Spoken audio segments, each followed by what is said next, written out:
travel scams and cruise scams are getting smarter and catching more people than we might think.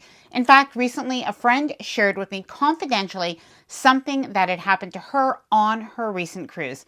And truthfully, I had never heard of this before, but when I looked into it, it seems like it's more common than we might think. Hi there, I'm Ilana from the website lifewellcruise.com. Welcome back to my channel. Now, if you are cruising this year, whether you're going on a Caribbean cruise, an Alaska cruise, a Mediterranean cruise, these are all things that potentially could happen to you. Now, I'm not saying this to scare anybody, but I do think it is important that we're aware of some of the, especially the newer scams that are out there, so that we protect ourselves and do not get caught. And like I mentioned, I am going to share the situation that happened with my friend.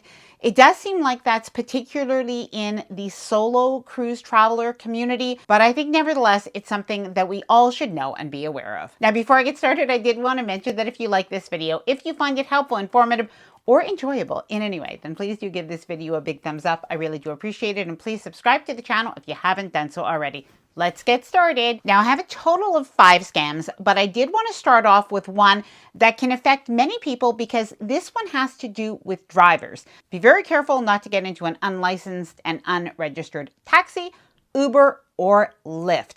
Now, the way this scam works, and by the way, this has happened to my family when we've traveled over the last 3 years or so. We've experienced all of these, so I'm just warning you so that it doesn't. So first, one of the scams is actually at the airport. What you want to do is make sure that you are not getting into a car where the taxi driver comes over to you. They're parked across the street maybe, rather than the taxi lane, and they say, "Hey, are you looking for a taxi?" You probably are, and maybe you're going to go. This is what actually happened to us. They might be holding up a sign that says taxi. Then once you're in the car, you will find out that this is actually not a taxi.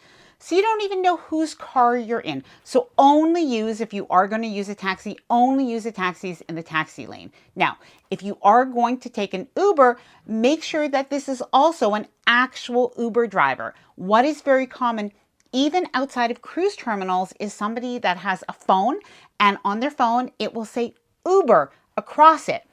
It doesn't mean that they're an Uber. So do not take this. Only stay within the app. Now, the next driver scam is the I want cash scam.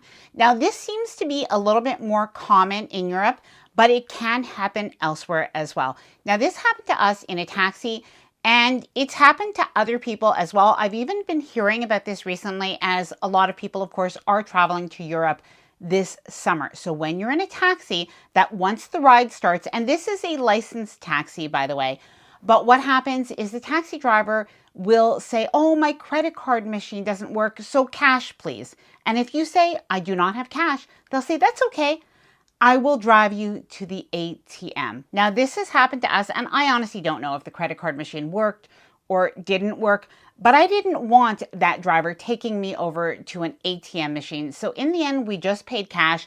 But this is something to be aware of. So maybe when you get into the taxi, you can ask them specifically if their credit card machine works, just to confirm it, and otherwise have some cash on you just in case. AI scams. Now, I think a lot of us were aware that AI is around, and it can be hard to tell what is real and what is not. There are fake websites, there are phishing scams, but the other thing to worry about is actually the fake content that is out there. Now, it's not just the AI YouTube videos that we see a lot of them in the cruise and the travel niche, but something that a lot of people aren't aware of is how nefarious this can be. So not only are they oftentimes sharing false information, so you really do want to be careful where you are getting the information. And honestly, sometimes the information could look very convincing. But beyond that, the thing to be very careful about is what personal information are you giving them? Now, what I've noticed is several of these channels are asking people to sign up for their email list, or to join their Facebook community, or to join another sort of online community. So remember, when you're giving your information online to really these scammers, you're voluntarily giving your personal information, and you do not know how that information can be used against you. And this is where online privacy really matters, because fake websites, Phishing emails and travel scam messages can be a lot harder to spot when scammers already have some of your personal information. Now, scammers can easily get your personal info from data brokers, and a phishing or travel scam is the last thing that you want ruining your trip. Now, that's where today's sponsor, Incognito, comes in. Anytime that you've booked a cruise, flight, or even searched for travel deals, your personal data is already out there and it's being bought and sold by hundreds of data brokers that you've probably never even heard of. Your name, your email, your phone number, and even your travel patterns all being used without your permission. Now, Incognito automatically contacts those data broker sites and requests that your personal information be removed. Now, I started using Incognito just a few months ago, and I now get monthly reports showing which brokers have deleted my data. Now, signing up takes less than 5 minutes. You create an account, you authorize Incognito to act on your behalf, and then they handle the rest automatically. Now, signing up for an annual plan works best because they keep removing your data proactively each and every month, even as new data broker sites emerge. Now, I have an awesome 60% off discount code on the annual plan with Incognito, so I will leave my exclusive link and the discount code in the description below the video, as well as a pinned comment. Solo cabin scams. Now, this is actually something that did happen to my friend.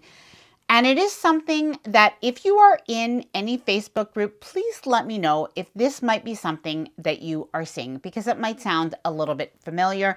I suspect that it is happening to some people, and maybe they might be a little bit too embarrassed to share the exact circumstance. So here is the idea. In solo Facebook groups, in a lot of casino Facebook groups, and even maybe in a Facebook group for a specific cruise, there might be people that say, hey, I have a cabin and I'd like to share it with somebody else, and then they can pay half the cabin. Or the other way, I am really trying to get on this cruise. My family is on this cruise, but I'm looking for somebody who might be willing to share a cabin with me.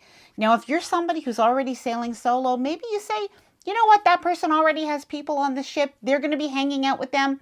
Why not? I'll do a little bit of a good deed. And then at the same time, you know what? It's going to be cheaper for me because I'm not going to have to pay that double occupancy rate. But then what can happen is keep in mind that you are still responsible for the other person in your cabin. And in the end, they are a stranger. So even if you've talked a little bit on the internet before, even if you think you're going to get along, once you're on the ship, it may not be so easy. Now, something to keep in mind is the person who books the cruise is ultimately responsible for those payments. So even if somebody else transfers you money, you are responsible for that cabin and in some ways for whatever that other person does on the ship. Now, what can happen, and it seems what is happening sometimes, is that second person in the cabin, once they're on the ship, a couple of days, they are starting a little bit of an issue, and then perhaps going down to guest services and saying they're really having a problem with the person in their cabin and they need another cabin. Now, they might actually make a complaint that is particularly egregious. And in that case, they are moved out of the cabin. They get their own, but that is still a mark on you. Now, even if that doesn't happen, if you have an onboard credit on your cabin and you believe that this is all going to be for you, if this is split up between passenger 1 and 2, that other person would actually be able to use it. And while in the end things worked out for my friend, she was safe, everything was okay, something that she talked about with security is they explained to her that a lot of people aren't aware that when you're just agreeing to share a cabin with people, that a lot of people aren't aware of how you are intertwined and how that other person can affect you, including even if you both had a drink package and that other person abuses the drink package in some way, it can be taken away from you both. Now, I think that this is just an important lesson, and I know a lot of people are going to think this could never happen to me. I would never get caught in that. Well, you know what? I think it's just a matter that we have to remember that just because we're on a cruise and we're all having fun, that not everybody has good intentions, and you never want to put yourself, especially in a dangerous situation, even to save a few dollars. All right, moving on to excursion scams. Now, in the past, we've always talked about excursion scams that might happen in cruise ports of call, and that is definitely still something that is possible. But what is more likely now is people who just want your money. And the way they do this is in Facebook groups and on Facebook in general. So this is something really important to watch for. Maybe you're in a Facebook group and you see somebody post about a great excursion in one of the ports. Now, this is a third-party excursion, but the price seems amazing. The only thing is that you have to either pay in full or pay the deposit in advance. Now, even if this person seems to be putting together a little bit of a group excursion, you honestly do not know if this is valid. So I would absolutely not do any of those excursions, because oftentimes what we are finding is actually happening is people are just taking the money through Venmo or other cash apps and never providing that excursion. It is all fake. Now, please let me know if you've seen anything like this in the Facebook groups. I do think that Facebook is a great thing. I have a very active community of about 200,000 people. But even if you see anything on my page, I try, and my son, who also manages my page, we try to remove anybody that we see that's a scammer, but unfortunately they can still get through. So if anybody wants to message you privately that you do not know, do not accept their friend request or even enter into any DM conversation. Now, I'd love to hear from you. Please let me know any scams that you've either witnessed or unfortunately that you've been caught up in. So let me know down in the comments below, and I'm going to leave another video all about cruise scams that can happen in cruise ports, etc. right after this. Now, I hope that you enjoyed this video. If you did, please do give it a big thumbs up. I really do appreciate it. And please subscribe if you haven't done so already. Bye for now and happy cruising.